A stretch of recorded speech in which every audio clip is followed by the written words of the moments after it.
విశాఖపట్నంలో తెల్లవారుజామున భూకంపం అలజడి రేపింది. తెల్లవారుజామున 4:24 సమయంలో స్వల్పంగా భూమి కంపించింది. ప్రజలు ఒక్కసారిగా భయాందోళనకు గురయ్యారు. కొంతమంది ఇళ్ల బయటకు పరుగులు తీశారు. మురళీనగర్, గాజువాక, మధురవాడ, ఎంవీపీ కాలనీ, గోపాలపట్నం ప్రాంతాల్లో భూ ప్రకంపనలు వచ్చాయి.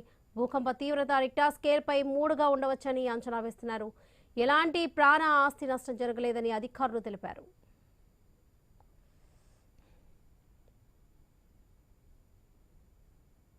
అయితే 4:34 అవుతుంది. జస్ట్ ఒక 10-15 మినిట్స్ బిఫోర్ 4:20-25 సమీపంలో ఎర్త్క్వేక్ అయితే వచ్చింది. మొత్తం సౌండ్తో పాటు బాగా అదిరింది. జస్ట్ ఒక 2-3 సెకండ్స్, 5 సెకండ్స్ అలాగా అదిరింది. నేను ఒక్కనే ఫేస్ చేశాను అనుకున్నాను.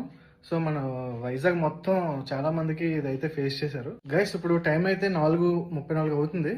జస్ట్ ఒక 10-15 మినిట్స్ బిఫోర్ 4:20-25 సమీపంలో ఎర్త్క్వేక్ అయితే వచ్చింది. మొత్తం సౌండ్తో పాటు బాగా అదిరింది. జస్ట్ ఒక 2-3 సెకండ్స్. విశాఖపట్నంలో తెల్లవారుజామున భూకంపం అలజడి రేపింది.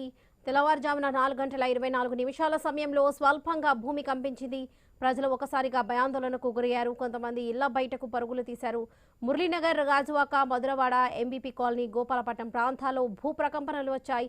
భూకంప తీవ్రత రిక్టర్ స్కేల్పై 3గా ఉండవచ్చని అంచనా వేస్తున్నారు. ఎలాంటి ప్రాణ ఆస్తి నష్టం జరగలేదని అధికారులు తెలిపారు.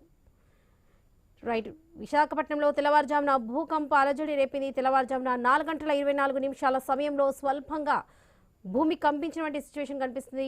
ప్రస్తుతం మనం విజువల్స్ లో కూడా చూస్తున్నాం. రైట్, ఇదే విషయానికి సంబంధించి పూర్తి అప్డేట్స్ మా ప్రతినిధి రాజు అందిస్తారు. రాజు.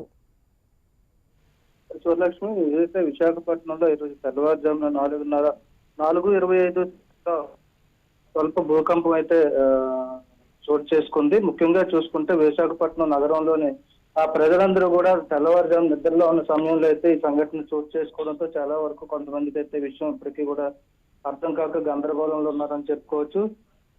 చాలా అంటే ముఖ్యంగా నగరంలోనైతే మురళీనగర్, గాజువాక, మధురవాడ, ఎంవీపీ కాలనీ, గోపాలపట్నంతో పాటు భీమిలి, కేజీహెచ్ సెంటర్ తో అకేపాలెం ఈ ప్రాంతాల్లో ఈరోజు స్వల్పంగా భూమి అయితే కంపించిందని చెప్పి తెలుస్తుంది. దీనికైతే రిక్టర్ స్కేల్ పై 3.0గా నమోదైనట్టుగా తెలుస్తుంది. దీనికి సంబంధించి కూడా ఇప్పటివరకు అయితే ఎలాంటి ఆస్తి నష్టం కానీ ప్రాణ నష్టం కానీ జరగలేదని అయితే చెప్పుకోవచ్చు.